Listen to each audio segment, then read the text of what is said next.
Masih bersama karduk.com. Pada kesempatan kali ini kami akan menyampaikan informasi terbaru yang datang dari Mendikdasmen Abdul Mukti terkait dengan nasib tenaga honorer dan P3K paruh waktu, yaitu ada rapat lintas kementerian membahas guru P3K paruh waktu dan honorer. Untuk mengetahui lebih lanjut silahkan simak video ini sampai selesai.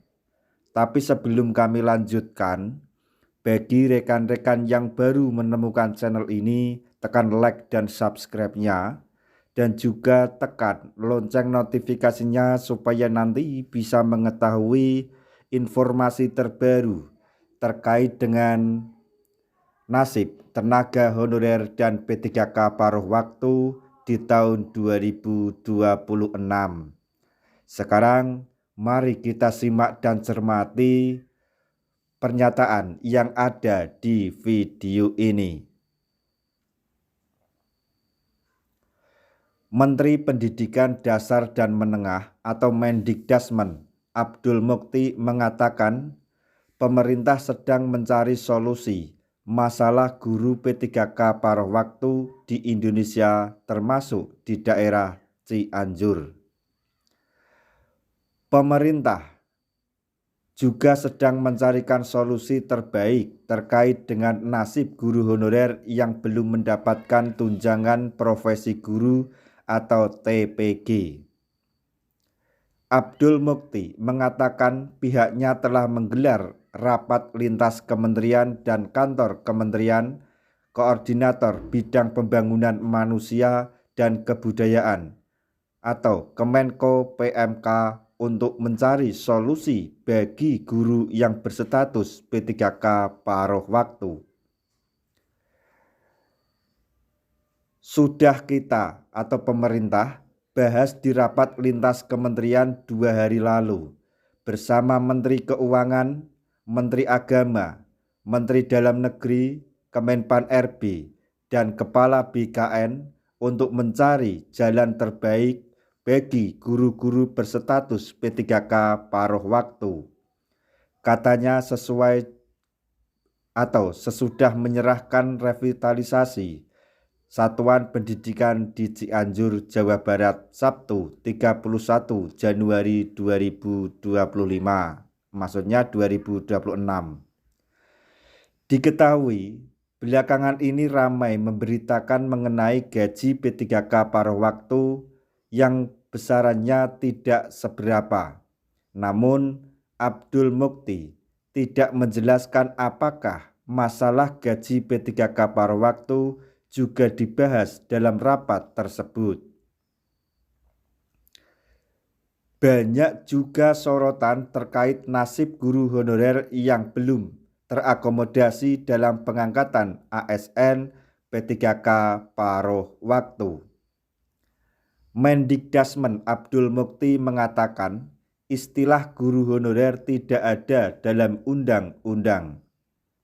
Yang ada ialah guru non-aparatur sipil negara atau non-ASN dan ASN. Adapun guru non-ASN dibagi menjadi 2 kategori, yaitu non-ASN telah bersertifikasi dan belum tersertifikasi.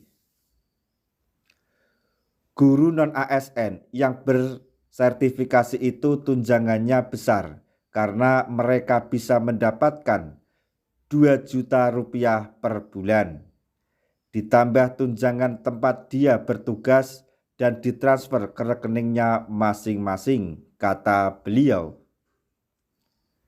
Dia menjelaskan saat ini pemerintah sedang mencari jalan keluar bagi guru non-ASN yang belum bersertifikasi, sehingga pihaknya meminta kepada beberapa pihak untuk menunggu keputusan resmi dari pemerintah.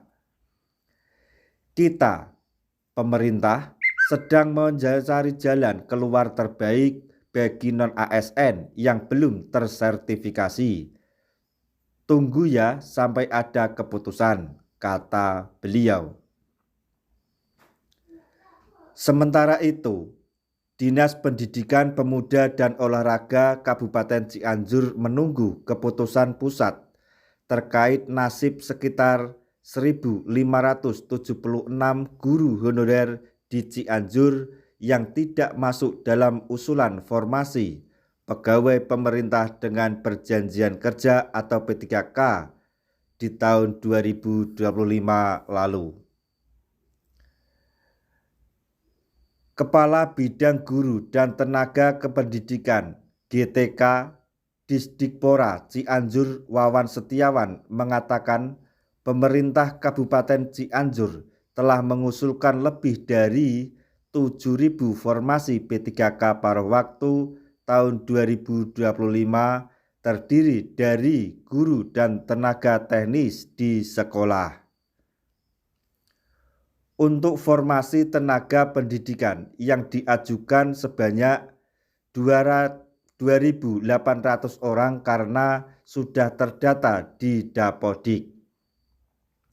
Namun banyak yang tidak memenuhi syarat, salah satunya masa kerja kurang dari 2 tahun, kata beliau. Dengan demikian, pihaknya belum dapat memastikan nasib ribuan lebih tenaga pendidikan itu. Namun, dia berharap ke depan ada peluang pemerintah membuka kembali formasi dengan mempertimbangkan anggaran daerah. Semoga saja apa yang disampaikan di video ini segera direalisasikan sehingga nasib teman-teman kita yaitu honorer maupun P3K paruh waktu dapat mendapatkan kesejahteraan dan kesejahteraan di tahun 2026 ini. Nah, demikian tadi informasi yang dapat kami sampaikan. Informasi terbaru sekaligus kabar gembira yang datang dari Mendikdasmen Abdul Mukti terkait dengan nasib honorer dan P3K paruh waktu di tahun 2026 ini. Semoga informasi ini dapat bermanfaat bagi rekan-rekan semuanya. Di akhir video, kami mengucapkan banyak terima kasih. Wassalamualaikum warahmatullahi wabarakatuh.